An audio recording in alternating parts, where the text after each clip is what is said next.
Lowell Green, the longtime Ottawa radio personality and community advocate, has passed away at the age of 89, leaving behind a legacy that spans decades in broadcasting and public service.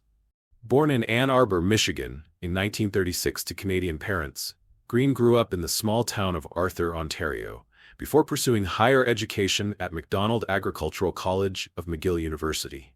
From a young age, he displayed a passion for communication and public engagement, which would shape the course of his career in radio and community activism.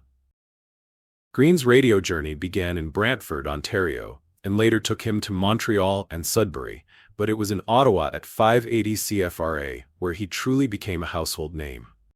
Joining the station in 1960, he developed a reputation for candid discussions, sharp commentary, and a unique ability to connect with listeners. Best known for The Lowell Green Show, he hosted the program for many years, making it one of Ottawa's most influential talk shows. Even after his official retirement in 2016, Green continued contributing to the station until 2019, and in 2021, he transitioned his show online, keeping his voice alive in the digital space until November 2022. Two of his broadcasts are preserved at Library and Archives Canada, reflecting his lasting impact on Canadian radio. Beyond the microphone, Green was a tireless community organizer. In 1965, he spearheaded a campaign to save the Centennial Flame on Parliament Hill, demonstrating his dedication to preserving Canadian heritage. He also raised public awareness about environmental issues, notably encouraging listeners to send bottles of polluted Rideau River water to Queen's Park, an initiative that played a key role in the establishment of the Rideau River Conservation Authority in 1966. His advocacy extended to public safety as well, as he campaigned for stricter gun laws following a shooting at St. Pius Tex High School in 1975. Green's contributions to journalism included founding the Ottawa Sunday Herald in 1983, which later evolved into the Ottawa Sun, further cementing his influence on the media landscape.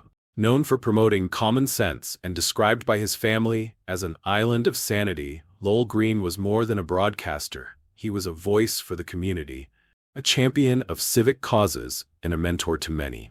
His family shared that he passed away suddenly on Saturday, February 14, 2026, and requested privacy during this difficult time. Ottawa and Canada mourn the loss of a man whose work touched countless lives and whose voice will be remembered for generations. Dana Eden, the co-creator and producer of the hit Israeli spy thriller series Tehran, after she was tragically found dead in her hotel room in Athens on February 15, 2026. Eden, aged 52, had been in Greece as part of the ongoing production of the show's fourth season, which has been primarily filmed in Athens since the first season due to restrictions preventing Israeli citizens from visiting Iran. Her sudden death has shocked colleagues and fans around the world, and authorities have stated that the cause is suspected to be suicide, though an investigation is still underway and no official cause of death has yet been confirmed. Taking to X on February 17, Hugh Laurie expressed his grief and admiration for Eden, writing, "Dana Eden, who co-created and produced Tehran, died on Sunday, seemingly by her own hand. It's a terrible thing. She was brilliant and funny and an exceptional leader. Love and condolences to all who knew her." Laurie's tribute highlighted not only Eden's professional talent but also her personal qualities, reflecting the deep respect she earned from her peers in the television industry. Tehran, which stars Laurie and Glenn Close, tells the story of a Mossad agent infiltrating the Iranian regime. Following Eden's death, social media speculation linked her passing to the sensitive nature of the show, with some users attempting to suggest a connection to Iran. These claims were promptly refuted by Donna and Shula Productions, the company behind Tehran, who issued a statement condemning unfounded rumors and emphasizing the need for sensitivity during a time of mourning. The statement read, "The production company wants to make it clear that the rumors of the death being criminal or nationalistic are not true and baseless. We call on the media and the public not to publish unfounded theories and to act with responsibility and sensitivity. This is a moment of immense pain for the family, friends, and colleagues." Dana Eden was widely regarded as one of the leading figures in Israeli television. The Israeli Public Broadcasting Corporation described her as among the senior figures in Israel's television industry, who played a central role in creating and leading some of the corporation's most prominent and influential productions. Her work not only helped shape modern Israeli television, but also brought stories like Tehran to an international audience, blending thrilling storytelling with socially and politically relevant themes. Eden's death was discovered after her brother, concerned for her safety, was unable to reach her, despite sending multiple messages. The loss has left a profound impact on her colleagues, cast, and crew, many of whom have spoken about her creativity, leadership, and warm personality. As the investigation continues, those who knew her are remembering Eden for her extraordinary contributions to television, her innovative storytelling, and the inspiration she provided to countless professionals in the industry. Dana Eden's passing is a reminder of the pressures faced by those working in high-profile, demanding creative industries, and the importance of supporting mental health. Tributes from colleagues like Hugh Laurie and statements from her production company reflect the deep respect and admiration she earned throughout her career, as well as the profound sadness at her untimely loss. Her work and legacy, particularly through Tehran, will continue to influence television and storytelling for years to come. Frederick Wiseman, the legendary filmmaker celebrated for his groundbreaking documentaries chronicling American institutions, has died at the age of 96. Known for his unflinching, immersive style, Wiseman created more than 35 feature-length documentaries over his career, some of them several hours long, offering audiences a unique and revealing look into hospitals, schools, prisons, and other institutions that shape everyday life. His death was announced in a joint statement by his family and his production company, Zipporah Films, which described him as a filmmaker whose work profoundly influenced colleagues, audiences, and future generations of documentarians around the world. Among the most admired and influential figures in cinema, Wiseman received an honorary Academy Award in 2016 for his contributions to the art of documentary filmmaking. Although he did not make his first full-length film until his mid-30s, his innovative approach quickly established him alongside, and sometimes above, contemporaries like D.A. Pennebaker and Robert Drew, helping to define the modern documentary as a vital and expressive art form.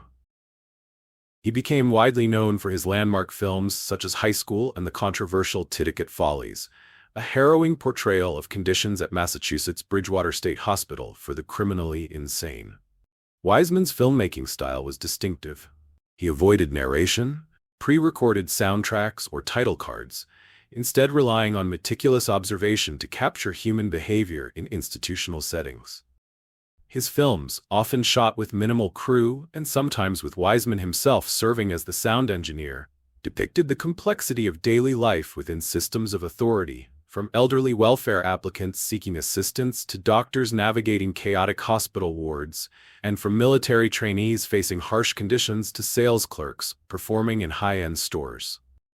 For Wiseman, the institution itself was merely a framework for exploring the nuances of human behavior under structured conditions. Tidicate Follies, which premiered in 1967, remains one of Wiseman's most infamous works. The documentary revealed shocking scenes of abuse and neglect within the hospital, including prisoners being mistreated and force-fed, which led to prolonged legal battles and restrictions on its screening for more than 2 decades. Yet despite the controversy, the film cemented Wiseman's reputation as a filmmaker unafraid to confront difficult realities.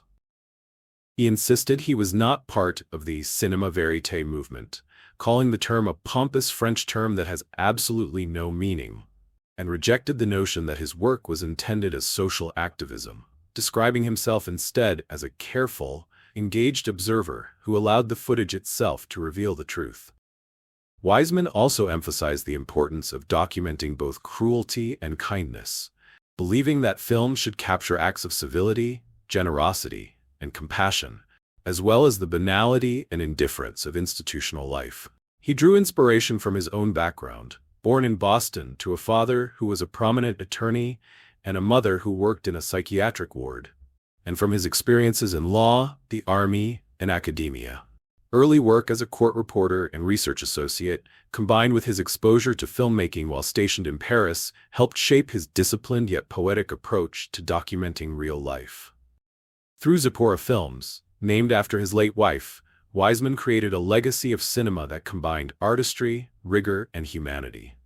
He mentored countless filmmakers, challenged audiences to engage with difficult subjects, and left behind a body of work that remains unmatched in its depth and insight.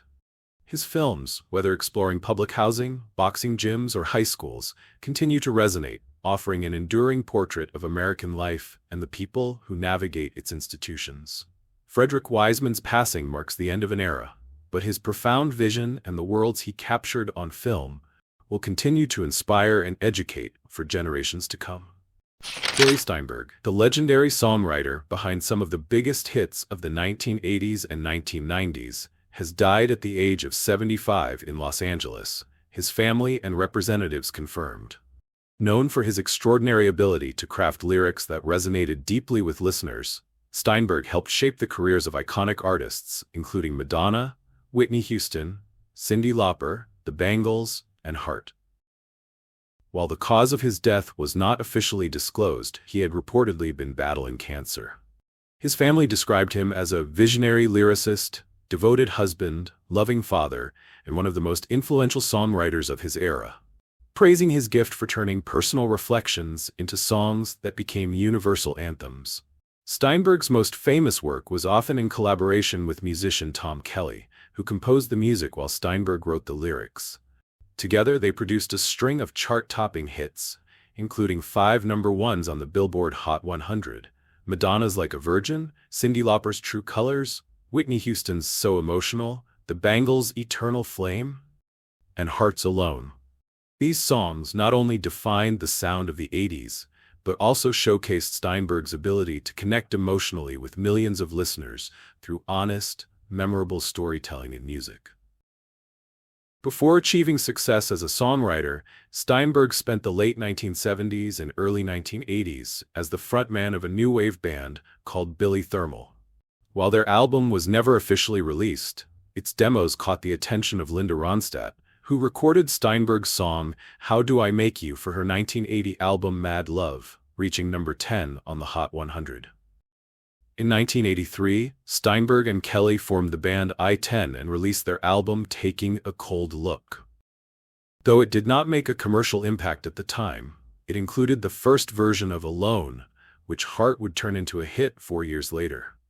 Even after Kelly retired in the 1990s, Steinberg continued to thrive as a songwriter, writing for established stars such as Celine Dion and Linda Ronstadt, and for a new generation of artists including Demi Lovato, JoJo, and Nicole Scherzinger. His work was celebrated not only for its commercial success, but also for its emotional honesty and timeless appeal, demonstrating the enduring power of well-crafted lyrics. Fellow artists mourned his passing, with Cyndi Lauper calling him such a nice guy and very supportive, sharing her condolences to his family and collaborators. Billy Steinberg's legacy as a songwriter is monumental. From deeply personal reflections to chart-topping hits, his songs shaped the musical landscape of multiple decades and left an indelible mark on pop culture. His ability to transform human emotion into timeless music ensured that his work will continue to resonate with audiences for generations to come, solidifying his place as one of the most influential lyricists in modern music history. Elliott Gould's story begins far from the glare of Hollywood spotlights, in the working-class neighborhood of Bensonhurst, Brooklyn, where Elliott Gould was born. Elliott Goldstein on August 29, 1938. He was raised in a Jewish family, shaped by immigrant roots from Ukraine, Poland, and Russia, backgrounds that carried stories of displacement, perseverance, and cultural pride. His mother, Lucille, sold artificial flowers to beauty shops, while his father, Bernard Goldstein, worked in the garment industry as a textile buyer. It was not a glamorous upbringing, but it was grounded in discipline and ambition. Gould would later speak about having a deep Jewish identity, and that sense of history and belonging quietly informed both his worldview and his performances. Brooklyn in the 1940s and 1950s was dense with character. street life, strong family bonds, and the subtle pressure to make something meaningful of yourself. Gould absorbed all of it. As a young boy, he showed early interest in performance. He attended the Professional Children's School in Manhattan, an institution known for nurturing young talent in the arts. Unlike many future stars, he was not groomed as a traditional leading man. He did not project classical Hollywood polish. Instead, he possessed something more modern: intelligence behind the eyes, a slightly offbeat rhythm, and a self-awareness that felt ahead of its time. These qualities would later define his on-screen persona. In the late 1950s, he began working on Broadway, making his professional debut in the musical Rumpel in 1957. The role was minor, but it placed him inside the demanding ecosystem of live theater, where timing, discipline, and resilience were non-negotiable. He followed with appearances in productions such as Say, Darling, and Irma la Douce, gradually building credibility as a reliable stage actor. A pivotal turning point came in 1962, when he starred in the Broadway production of I Can Get It For You Wholesale. It was here that he met a young performer who was equally ambitious and unconventional: Barbra Streisand. Their chemistry was immediate, both professionally and personally. Streisand was not yet the global icon she would become, but her presence was undeniable. Gould and Streisand married in 1963, forming a partnership that symbolized artistic ambition during a transformative cultural era. As Streisand's fame accelerated in the mid-1960s, Gould was still searching for his cinematic breakthrough. He made his feature film debut in Quick, Let's Get Married, 1964, but the film failed to generate momentum. Hollywood noticed him, but it had not yet crowned him. That would change at the end of the decade. In 1969, Gould starred in Bob and Carol and Ted and Alice, a socially provocative comedy that captured the spirit of late 1960s America, a country experimenting with openness, therapy culture, and shifting moral codes. Gould played Ted Henderson, a man navigating insecurity and modern marriage with awkward honesty. The performance resonated. Critics praised his vulnerability and sharp comedic instincts, and he received an Academy Award nomination for Best Supporting Actor. Almost overnight, he moved from promising actor to major Hollywood presence. He wasn't the stereotypical leading man.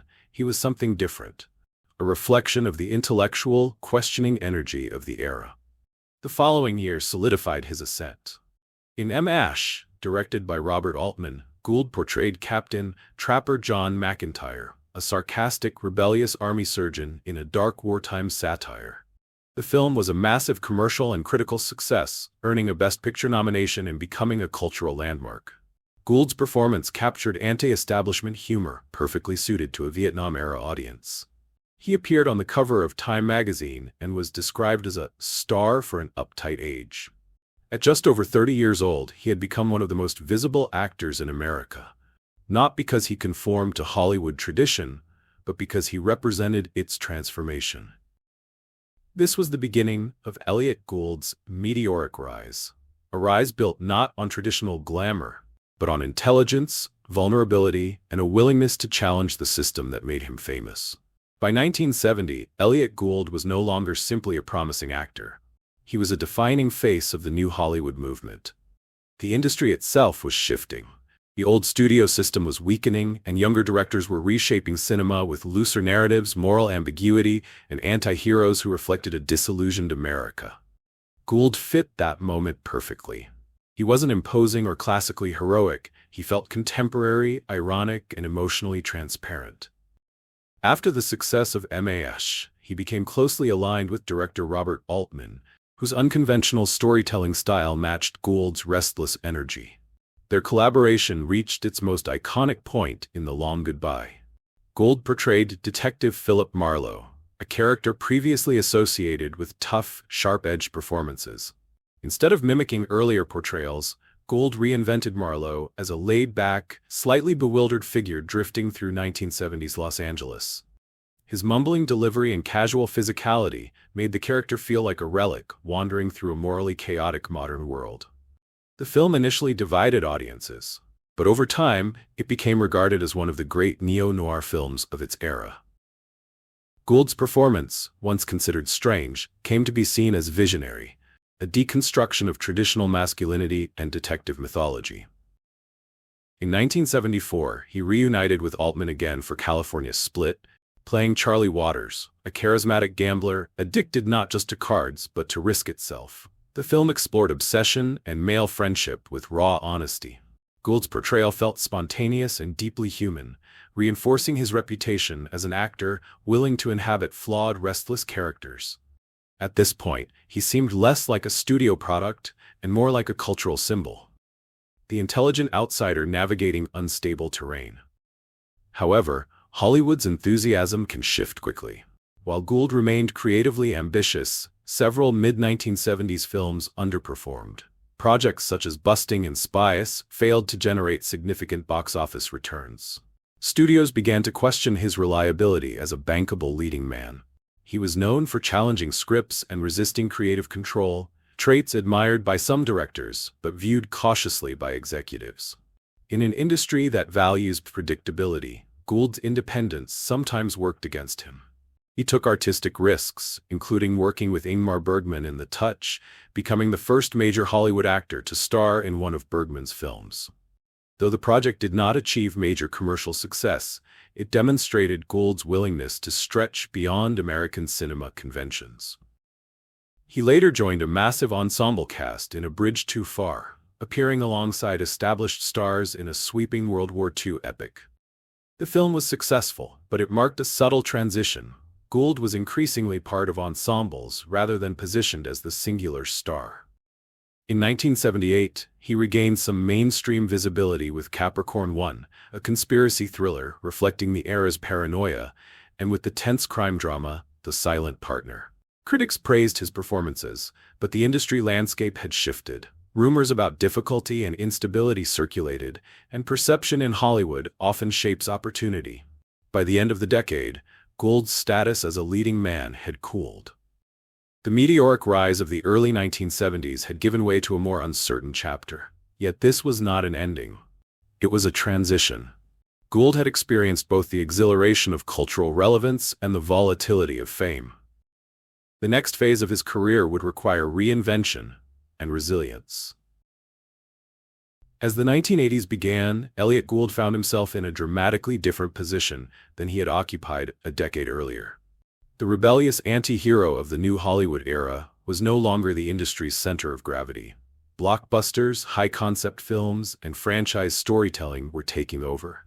The kind of loose, director-driven cinema that had defined the early 1970s was fading. For Gould, this meant adapting or disappearing. Rather than resisting the shift, he pivoted. He appeared in films such as The Last Flight of Noah's Ark, 1980, and The Devil and Max Devlin, 1981, projects that were lighter and more family-oriented than his earlier work. These choices signaled a move away from the cynical edge that once defined him. At the same time, he returned briefly to Broadway, though that chapter was short-lived. It became clear that his strongest opportunities were no longer in leading man theatrical releases but in television and supporting roles. Television in the 1980s was not yet considered as prestigious as film, but it offered stability and exposure. Gould took a regular role in the CBS medical sitcom ER, playing Dr. Howard Scheinfeld. The series ran from 1984 to 1985 and demonstrated his ability to anchor episodic storytelling with understated humor. He also appeared in dramatic television films, including Conspiracy, The Trial of the Chicago 8, portraying defense attorney Leonard Weinglass. These roles may not have generated headlines, but they reinforced his reliability as a performer. The late 1980s and early 1990s marked another subtle transformation. Gould shifted fully into character acting. Instead of fighting to reclaim leading man status, he embraced the freedom of supporting roles. In Bugsy, directed by Barry Levinson and starring Warren Beatty, he delivered a praised performance as an aging mobster.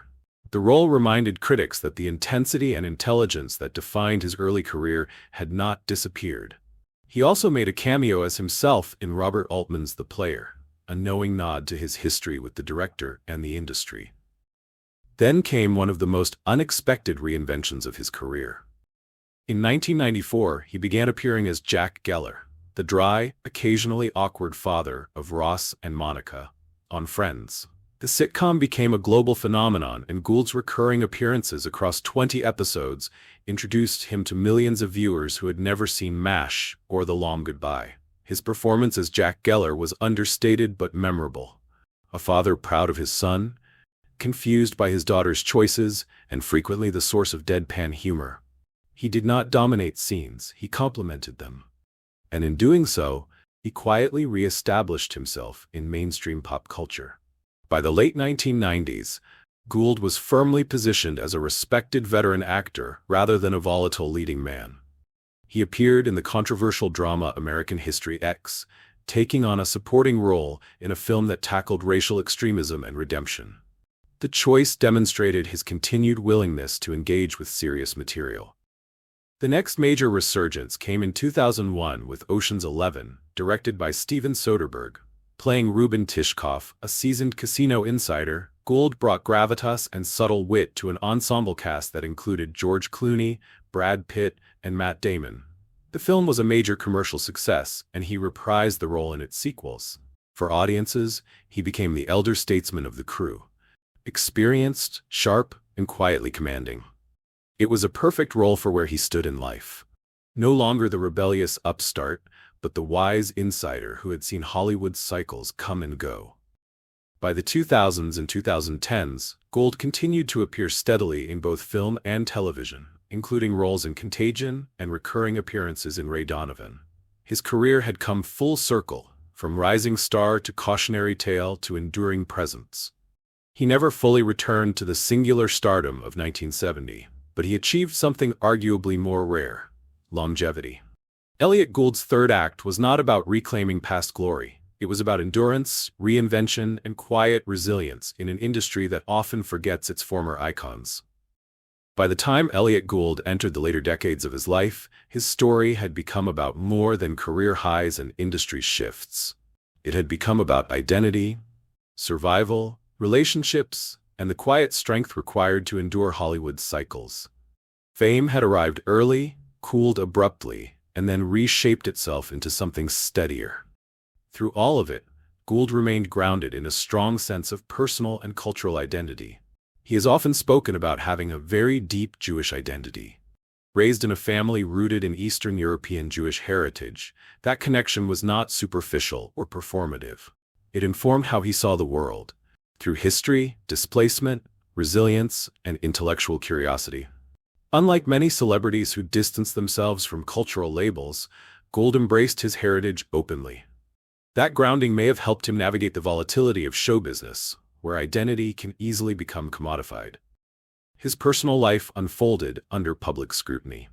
His marriage to Barbra Streisand in 1963 placed him inside one of the most talked-about artistic partnerships of the 1960s. At the time, both were rising talents, ambitious, unconventional, driven. They had one son, Jason Gould, who would later become an actor and filmmaker. As Streisand's fame exploded into superstardom, their relationship faced the pressures that often accompany dual celebrity marriages. They separated and divorced in 1971. The split was widely covered, but Gould rarely indulged in public drama. He has spoken respectfully about Streisand in later years, acknowledging the shared chapter without bitterness. He later married Jennifer Bogart, not once but twice. Their relationship, spanning 2 marriages and 2 divorces, reflected both attachment and complexity. Together they had 2 children, Molly and Samuel. While his romantic life carried turbulence, it was not scandal-driven spectacle. It was human and imperfect. Unlike some actors of his era, Gould avoided destructive public implosions. There were rumors during his career downturn about instability and excess, but he consistently denied struggles with substance abuse and maintained that much of the narrative around him was exaggerated. Beyond acting, Gould became involved in industry advocacy. He has served on the SAG-AFTRA National Board of Directors, participating in union matters that affect working actors. This role reflects a side of him often overlooked, not just the performer, but the craftsman invested in protecting artistic labor. His advocacy aligns with the same independence that once made studios wary. He believed in the rights and dignity of performers, not just the glamour of fame. He also aligned himself with preservation efforts, including involvement with the Save Ellis Island cause and narrating the documentary Forgotten Ellis Island. For someone whose own grandparents migrated from Eastern Europe, the project carried symbolic weight. Ellis Island represents both arrival and reinvention, themes that mirror Gould's life. He too arrived in Hollywood, faced rejection, reinvented himself, and remained. In later years, his presence on screen carried a different energy. When he appeared in projects such as Ocean's 11 or television series like Ray Donovan, he was no longer chasing momentum. He was embodying experience. There is a distinct calm in his later performances, a sense of an actor who has nothing left to prove. That calm may be the greatest evolution of all. The restless, ambitious young man who once symbolized counterculture masculinity matured into a reflective elder statesman of American entertainment. His legacy is layered. To one generation, he will always be Trapper John in MASH. To another, he is Philip Marlowe in The Long Goodbye. To millions worldwide, he is simply Jack Geller from Friends. That range across decades is not accidental. It is the product of adaptability and survival. Elliott Gould's life does not follow a straight arc of uninterrupted ascent. It rises, fractures, stabilizes, and redefines itself. He experienced the intoxicating rush of being labeled the hottest thing in Hollywood, the sting of professional cooling, and the humility required to rebuild. Few actors navigate all three stages with dignity. In the end, his story is not just about stardom, it is about endurance. About how an actor shaped by Brooklyn streets and Broadway discipline survived New Hollywood rebellion, industry backlash, television reinvention, and streaming-era resurgence. He may not dominate headlines today, but he occupies a rare position, respected across generations, still working, still present. And perhaps that is the truest mark of success in Hollywood. Not how brightly you burn, but how long you remain. Meryl Streep transformed from a respected performer into an unquestioned cinematic force. By the early 1980s, she was no longer simply a promising talent. She was the benchmark against which serious acting was measured.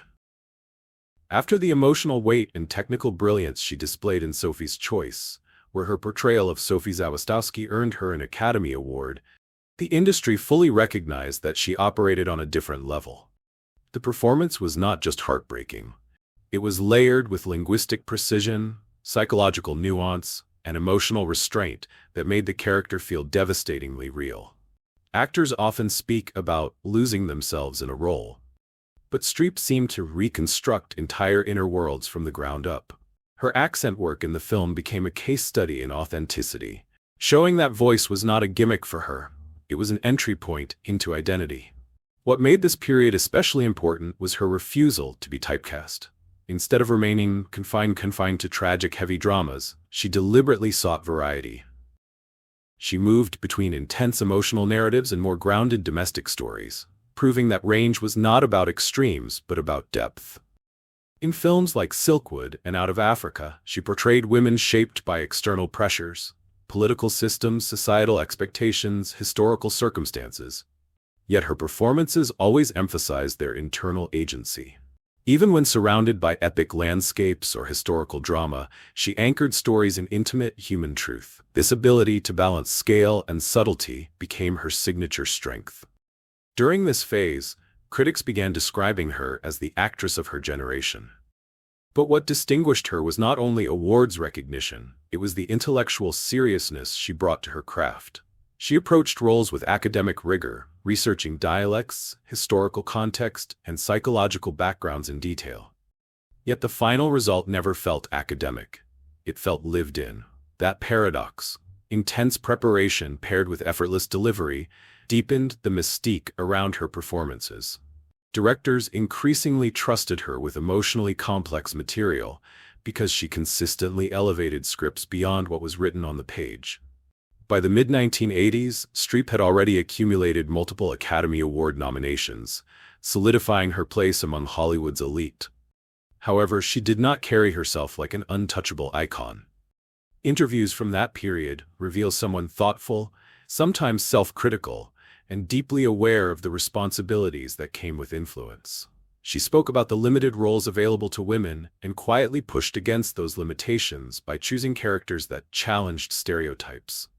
Rather than accepting ornamental or secondary parts, she insisted on complexity. Women who were flawed, intelligent, contradictory, and powerful in subtle ways.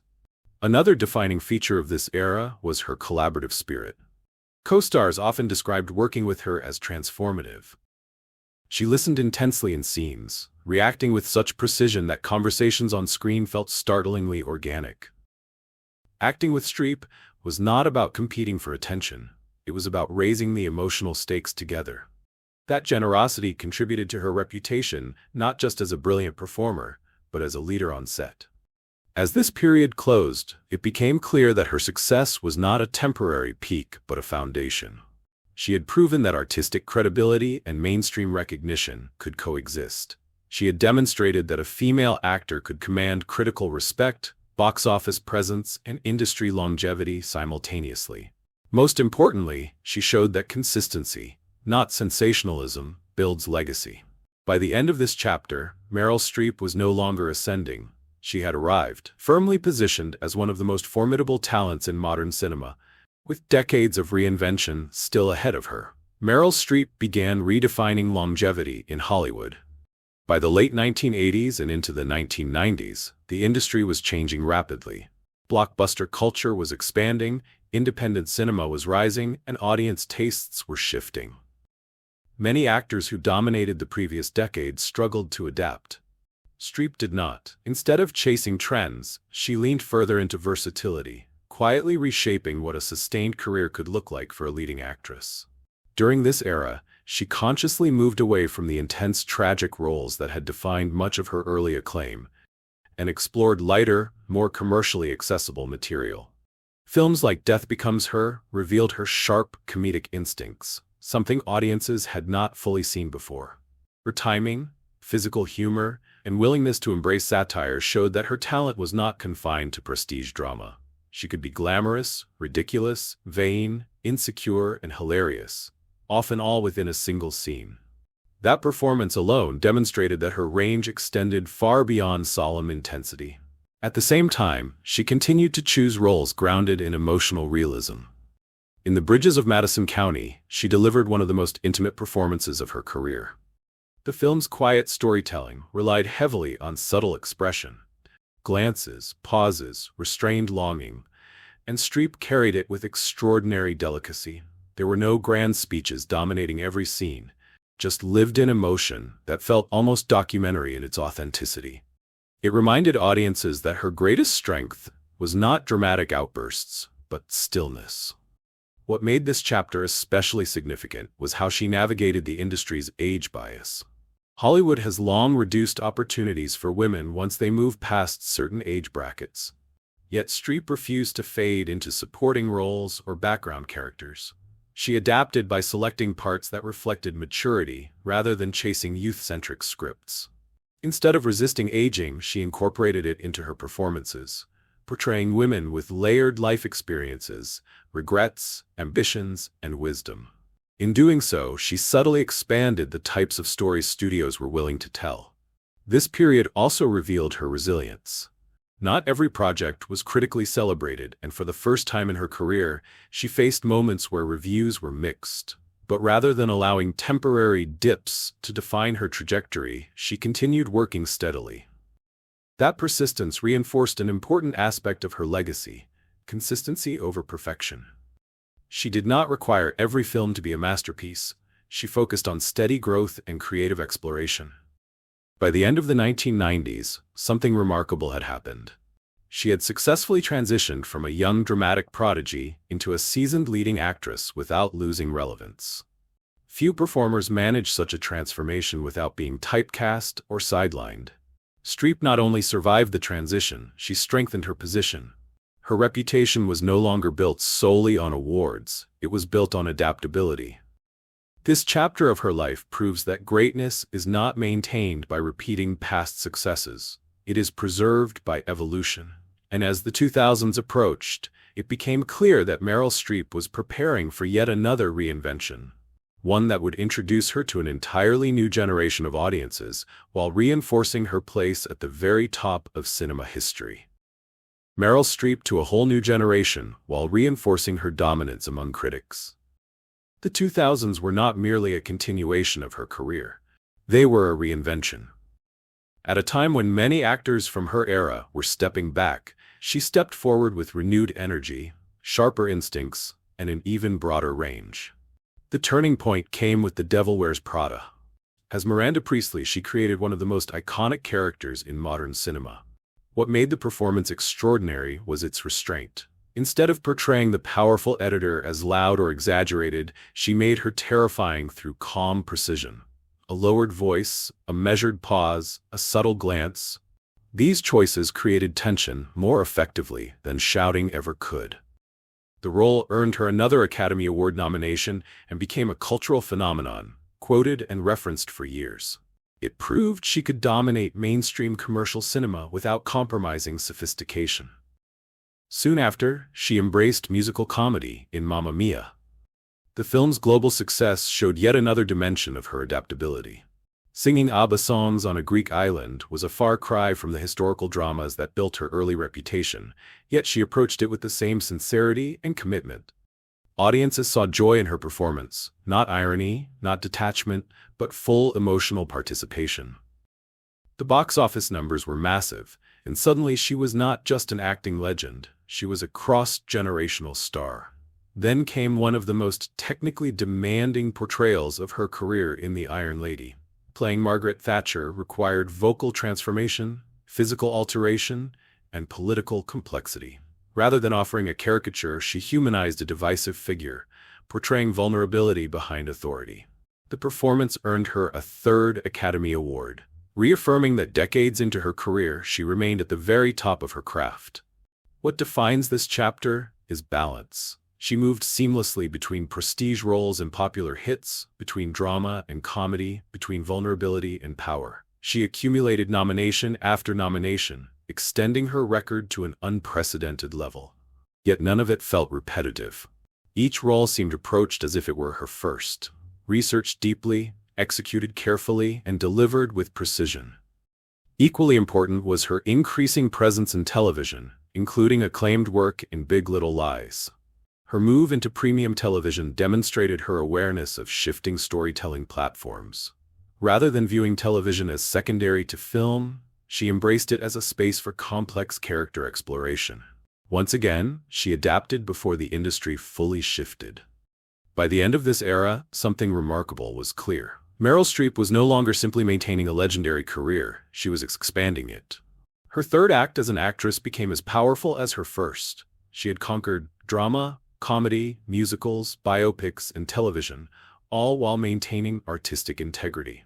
Meryl Streep stops being just an actor with an absurdly decorated resume and starts functioning like a cultural institution. By the mid-2010s, she was no longer proving anything. She was shaping conversations. Her performance in Florence Foster Jenkins is a perfect example. On paper, it is a comedy about a famously terrible singer. In execution, Streep turned it into something strangely tender. She played Florence not as a joke, but as a woman insulated by privilege and protected by love, chasing joy without self-awareness. It would have been easy to mock the character. Instead, she made her human. That choice says everything about how Streep approaches roles at this stage. Even when the material leans toward satire, she looks for emotional truth.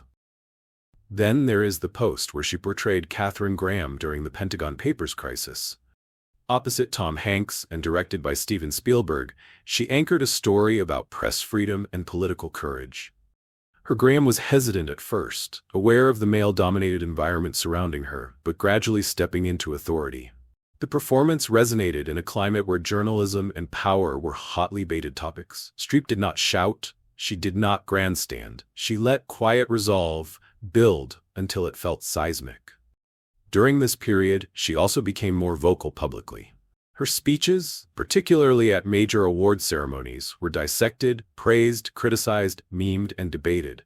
Whether addressing representation, empathy, or the responsibilities of artists, she spoke with measured intensity. Some applauded her, some rolled their eyes. That is what happens when someone's voice carries weight. You do not get ignored. She continued working across formats, returning in Mamma Mia, Here We Go Again in a limited but emotionally pivotal role, and embracing ensemble storytelling again in projects like Little Women. Even in supporting parts, she refused to fade into the background. A raised eyebrow, a clipped line delivery, a calculated pause. She understands the camera so completely that minimal movement becomes magnetic. What stands out most in this chapter is her command of aging on screen. Hollywood has historically treated aging actresses as either invisible or ornamental. Streep rejected both options. She plays women with authority, contradictions, ambition, flaws, humor, and sometimes ruthless pragmatism. She does not chase youth. She embodies experience. That shift quietly expanded possibilities for actresses coming behind her. By now, the nomination count had become almost mythical. Each new awards season triggered the same reaction. Another nomination? It turned into a running cultural joke, but beneath the humor was consistency. Decades into her career, she remained relevant not because of nostalgia, but because of craft. Part 8 is not about ascent. It is about influence. It is about an actor who understands the power of presence, the politics of storytelling, and the responsibility of visibility. She no longer just participates in Hollywood, she shapes its tone, and somehow, after everything, she still approaches roles with the curiosity of someone who feels she has more to learn. That might be the most impressive trick of all. Meryl Streep's story is a testament to enduring mastery and the blending of legacy with continual reinvention. In the 2020s, she has remained a dominant presence, moving seamlessly between film, streaming platforms, and high-profile television, proving that even after more than 5 decades, her relevance is unassailable. She embraced projects that were both commercially appealing and artistically rigorous, demonstrating an acute awareness of evolving audience sensibilities while maintaining her trademark depth. During this period, she took on supporting yet crucial roles that allowed her to illuminate stories with a subtle authority. Films like Let Them All Talk, directed by Steven Soderbergh, showcased her effortless charisma, wit, and layered emotionality, reaffirming her ability to dominate scenes without demanding them. Similarly, her performances in ensemble-driven projects, including Don't Look Up, allowed her to exercise both comic timing and gravitas, proving that her range had expanded to encompass satire on a global scale, while still remaining intimate and human. Parallel to her screen work, Streep has continued her contributions to television, including recurring appearances on acclaimed series like Only Murders in the Building, demonstrating her ability to adapt to the fast-paced, often improvisational rhythm of contemporary streaming narratives. Her performances are no longer about proving skill. The world already knows, but about refining subtlety, deepening character, and offering a masterclass in presence and authenticity. Every glance, every measured pause, every choice of inflection carries decades of accumulated craft, giving weight to moments that might seem ordinary in the hands of others. This phase of her career also emphasizes her cultural and social impact. Beyond acting, she has become a mentor figure, a symbol of artistic integrity, and an advocate for complex, meaningful roles for women of all ages. She has navigated the intersection of celebrity and responsibility with grace, using her visibility to support causes and voices she believes in, while remaining intensely private about her personal life. Even as awards and honors continue to recognize her contributions, with honorary accolades, lifetime achievement awards, and nominations that span generations, Streep's work has become less about external validation and more about exploration and expression. She continues to push boundaries subtly, demonstrating that a career can evolve not by chasing trends, but by consistently embodying authenticity, courage, and curiosity. Meryl Streep has transformed into more than an actress. She is an institution. Her presence commands respect, not only for past achievements, but for ongoing excellence, reminding the world that artistry is a lifelong pursuit, and that true mastery never ages. The story of Meryl Streep culminates in a portrait of an artist whose influence extends far beyond the screen. Over the span of more than 50 years, she has not only accumulated an extraordinary number of awards and nominations, but has also redefined what it means to sustain a career in Hollywood, particularly for women.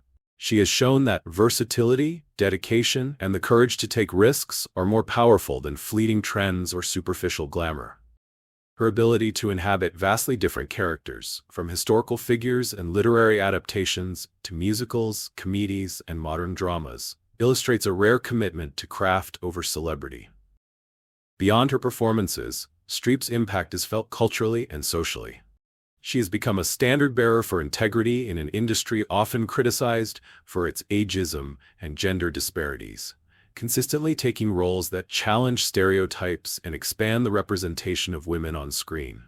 She has also used her platform thoughtfully, advocating for artistic, social, and political issues, yet she maintains a deliberate privacy about her personal life, which adds to her aura of mystique and respect. What makes her legacy remarkable is not simply the number of accolades, but the consistency and depth she brings to each project. Whether delivering a devastating dramatic monologue, a subtle comedic nuance, or the smallest gesture that conveys volumes, she exemplifies an actor at the height of skill and awareness. Each generation discovers her anew, finding relevance and inspiration in her performances, proving that her work transcends eras. Ultimately, Meryl Streep stands as a model of longevity, adaptability, and artistic integrity. She has turned every challenge into an opportunity, every risk into a triumph, and has ensured that her name will remain synonymous with mastery, not only in acting but in the thoughtful, fearless pursuit of a life dedicated to art. Her story is a reminder that true greatness in any field is not just measured in awards or fame, but in the lasting influence one leaves on the craft and the culture itself. Meryl Streep's life and how they have shaped her artistry. While the world has often been captivated by her on-screen transformations and performances, the foundation of her resilience and depth comes from her upbringing, family, and private convictions. Raised in a supportive household in New Jersey, she absorbed lessons of confidence, discipline, and the courage to pursue her passions, values instilled by her mother and reinforced through her early education. These formative experiences not only guided her in choosing roles, but also inform the empathy and authenticity she brings to every character. Her personal life has been a blend of devotion, challenges, and continuity. Marriage and motherhood, including her relationship with Don Gummer and raising 3 children, coexisted with a career that demanded intense focus and adaptability. She balanced family responsibilities with the demands of film sets, Broadway stages, and later television, demonstrating a rare equilibrium that allowed her to grow personally while continuing to expand professionally.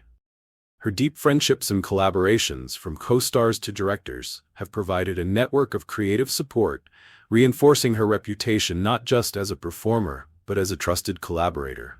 Beyond her immediate family and career, Streep has shown a commitment to causes and mentorship. She has advocated for gender equality in Hollywood, supported artistic communities, and mentored younger actors, recognizing the importance of giving back to the industry that shaped her. Even as she amassed unprecedented honors and recognition, from Academy Awards to the Presidential Medal of Freedom, she remained grounded, often crediting her family, teachers, and colleagues for her successes, rather than solely claiming them for herself. Meryl Streep's genius is inseparable from her humanity. Her personal experiences, joys, griefs, relationships, and convictions have fed the depth and nuance of her work. Her story is a reminder that extraordinary professional achievement is often rooted in strong personal foundations, and that the true measure of an artist includes not just the roles they play, but the life they lead behind the scenes. Meryl Streep's life and career, a chapter that cements her as one of the most transformative figures in modern cinema, theater, and television. By this stage, she is no longer merely an actress admired for skill or versatility. She is an institution, a benchmark for excellence and dedication that continues to inspire artists across generations. Her trajectory reflects not only longevity, but also a remarkable ability to evolve with the changing landscapes of storytelling and the entertainment industry. She has faced shifting audience tastes, new media platforms, and the pressures of celebrity, while consistently delivering work that is thoughtful, fearless, and deeply human. In recent years, Streep has embraced projects that intertwine artistic ambition with cultural relevance. She continues to select roles that challenge conventional narratives, often portraying characters whose complexity mirrors real-world social and political dynamics. Her choices underscore a profound understanding of storytelling as a vehicle for reflection and empathy. Whether appearing in intimate dramas, ensemble comedies, or streaming television series, she imbues every character with nuance, subtlety, and credibility. Even when playing supporting roles, her presence transforms scenes into lessons in precision and emotional truth, reaffirming the principle that mastery is in the details. Beyond her performances, she has become a symbol of advocacy and integrity. She speaks with authority on issues such as gender equity in Hollywood, representation in the arts, and the responsibilities of artists in society, using her platform with careful consideration and genuine intent. Her mentorship of younger actors and engagement in artistic communities reflects a deep awareness that her influence extends beyond the screen, shaping both contemporary culture and the next generation of storytellers. The respect she commands is not derived solely from awards or accolades, though they are unprecedented, but from her unwavering commitment to craft, character, and authenticity. Her personal life, interwoven with this professional journey, adds further dimension. She balances family, friendships, and social engagement with a career that demands constant reinvention, showing that sustaining greatness requires resilience, emotional intelligence, and an enduring sense of purpose. Her ability to navigate these spheres simultaneously highlights the discipline and humanity that underlie every remarkable performance. Ultimately, this final chapter of Meryl Streep's story is about legacy. She exemplifies how a life devoted to artistry, curiosity, and empathy can leave an indelible mark not only on an industry but on society at large. Through decades of triumphs, risks, challenges, and reinventions, she has redefined what it means to be an actor, a public figure, and a cultural icon. Her journey teaches that true greatness lies in the combination of relentless pursuit of craft, thoughtful engagement with the world, and an unshakable commitment to authenticity. In every role, speech, and public appearance, she demonstrates that artistry is a lifelong pursuit, and through her extraordinary career, she has shown that excellence, integrity, and influence can coexist, leaving a lasting imprint that will resonate far beyond her own era. Meryl Streep's life and career encapsulates the full magnitude of her influence, artistry, and enduring presence in the world of performance. By now, she is not just a celebrated actress with an unparalleled record of accolades. 3 Academy Awards, multiple Golden Globes, Emmys, BAFTAs, and countless other honors, but a figure whose very name evokes excellence, versatility, and integrity. Her career spans over 5 decades, yet she continues to redefine what it means to age gracefully in Hollywood, challenging conventions that have historically marginalized women once they pass a certain age. She has shown that talent, intelligence, and commitment to craft are timeless. In the contemporary era, Streep embraces projects that balance artistic challenge with cultural resonance. Films like Don't Look Up and Let Them All Talk illustrate her ability to adapt to modern storytelling methods, including ensemble-driven narratives and streaming platforms, while maintaining the depth and precision that have become her signature. She continues to deliver performances that are subtle yet magnetic.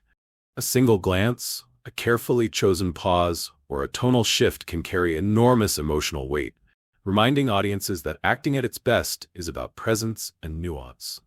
Even in supporting roles, she transforms scenes into lessons in craft, making every moment resonate and demonstrating that experience, skill, and curiosity never diminish with age.